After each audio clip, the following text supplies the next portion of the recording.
Hello everyone, welcome back to my channel. In this video we will discuss about the official update। और official क्या मैं मतलब ये official notice है।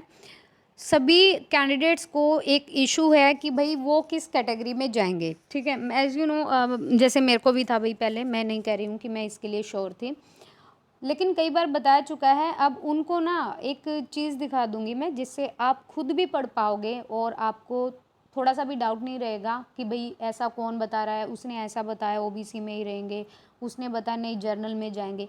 तो आपको ना अभी एक नोटिस दिखाऊंगी जिसके थ्रू हम खुद भी डाउटफुल हैं इस चीज़ के लिए कि दिल्ली भाई सेंटर की जॉब है, स्टेट की जॉब है। तो कई लोगों ने बताया कि ये स्टेट के अंडर है, दिल्ली स्टेट की जॉब है, तो ओबीसी वाला ओबीसी में नहीं रहेगा, अदर स्टेट वाला।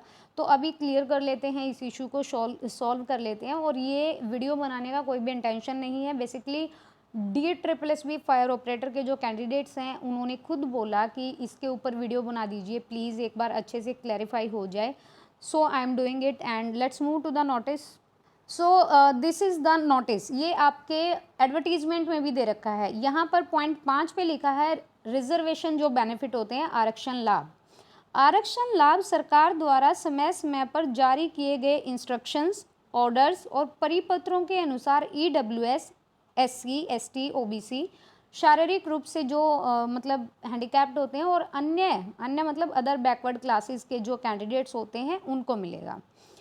वे अभ्यर्थी जो रिक्तियों को आरक्षित रिक्तियों के खिलाफ मानते हैं या आयु में छूट चाहते हैं, कट ऑफ डेट, समापन तिथि विज्ञापन पर या उससे पहले सक्षम प्राधिकारी विहित प्राधिकारी निर्धारित रूप में जारी किया गया प्रासंगिक प्रमाण पत्र EWS, SC, ST, OBC, गैर क्रीमी लेयर, शैक्षिक अनुभव आदि के कब्जे में होना चाहिए। किसी भी श्रेणी के लिए उनके दावे पर विचार नहीं किया जाएगा और यदि पात्र है तो अनारक्षित UR श्रेणी की रिक्तियों के खिलाफ उनके आवेदनों पर विचार नहीं किया जाएगा। मतलब मान लीजिए कि आप UR में हो, ठीक है, और आपने फॉर्म भर दिया OBC वाला, तो भाई वो वैलिड नहीं माना जाएगा आपका। ठीक है, उम्मीदवार को पद के लिए ऑनलाइन आवेदन करते समय उस स्पेशल कैटेगरी का आपको चूज करना होगा। श्रेणी बदलने का कोई अनुरोध नहीं किया जाएगा। किसी भी बाद के चरण में मनोरंजन किया केवल ओबीसी का बहुत बड़ा इशू है। SC ST उसी में रहेंगे, डोंट वरी। SC ST आप दिल्ली में भी भाई SC ST में ही रहोगे। केवल ओबीसी जो दिल्ली के कैंडिडेट्स हैं उनको ओबीसी कैटेगरी के तहत रिजर्वेशन और एज का बेनिफिट मिलेगा। ओबीसी जो बाहर के कैंडिडेट्स हैं उनको अनरिजर्व्ड कैंडिडेट माना जाएगा और उन्हें UR श्रेणी के तहत ही आवेदन करना होगा। देखिए, मान लीजिए आप यूपी से हैं और आप ओबीसी हैं अपने स्टेट में, और जब दिल्ली में आपने फॉर्म ये DSSB का फॉर्म अप्लाई किया, तो अगर आपने ओबीसी से ही किया है तो भाई ये नहीं माना जाएगा। आपको आवेदन करना होगा UR की कैटेगरी से। ओबीसी उम्मीदवारों को गैर क्रीमी लेयर के कब्जे में होना चाहिए, प्रमाण पत्र और उसकी जाति प्रमाण पत्र के साथ। ओबीसी को आरक्षण लाभ देने के लिए केवल 2 प्रकार के प्रमाण पत्रों को ही मान्यता दी जाएगी। मतलब आप अगर ओबीसी से हो तो आपके पास ये कुछ कंडीशंस हैं जो आप फुलफिल करते हो तो दिल्ली सरकार आपको ओबीसी की तरह ट्रीट करेगी। लेकिन अगर आप ये कंडीशंस को फुलफिल नहीं कर पा रहे हो तो जो दिल्ली सरकार है वो आपको as a OBC candidate include नहीं करेगी, फिर आप UR के अकॉर्डिंग इंक्लूड होंगे। फर्स्ट जो कंडीशन है, दिल्ली के GNCT के राजस्व विभाग द्वारा ओबीसी प्रमाण पत्र होना चाहिए आपको दिल्ली का। दिल्ली के GNCT से किसी व्यक्ति के परिवार के किसी भी सदस्य को, आपके परिवार का कोई भी सदस्य हो, मेंबर हो, को जारी पुराने प्रमाण पत्र के आधार पर आपको मिल सकता है। बाहर सक्षम प्राधिकारी द्वारा किसी व्यक्ति से संबंधित ओबीसी प्रमाण पत्र जारी किया जाता है जिसे दिल्ली के GNCT द्वारा ओबीसी के रूप में विधिवत अधिसूचित किया जाता है। यह प्रमाण पत्र आपके पास होना चाहिए।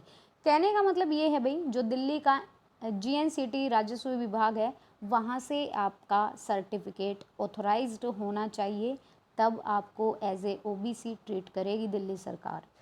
दिल्ली के अनिवार्य रूप से सरकार द्वारा जारी ओबीसी प्रमाण पत्र के आधार पर जारी किया गया है। दिल्ली के एनसीटी संबंधित व्यक्ति के परिवार के जो सदस्य है, अगर आपके फैमिली के मेंबर 8/9/1993 से पहले दिल्ली में रहते थे तो आपको एज ए ओबीसी ट्रीट किया जाएगा।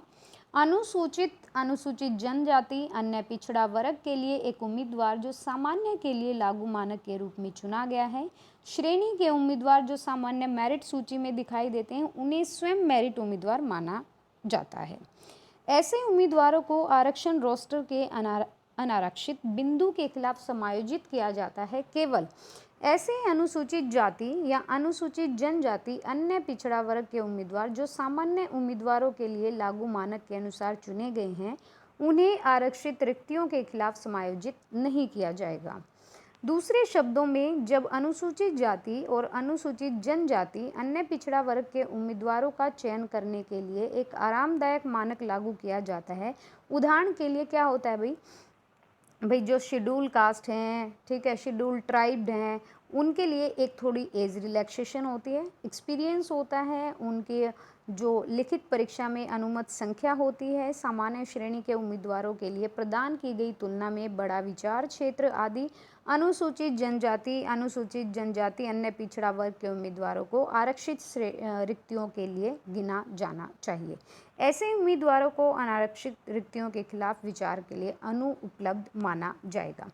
आप सभी को SC ST को एज इट इज़ रखा जाएगा in the Delhi, but OBC के लिए अगर आप ये 2 कंडीशन फुलफिल करते हैं तो आपको OBC ट्रीट किया जाएगा, अदरवाइज आपको ट्रीट किया जाएगा एज अ जनरल या unreserved category. I hope so through this video आपका जो डाउट है वो क्लियर हो गया होगा। If you have any kind of doubt till now, you can ask me in the comment box, and if you are first viewer on this video, you can subscribe my channel and share this video in the group whenever you want. And thank you so much. Thank you to watching.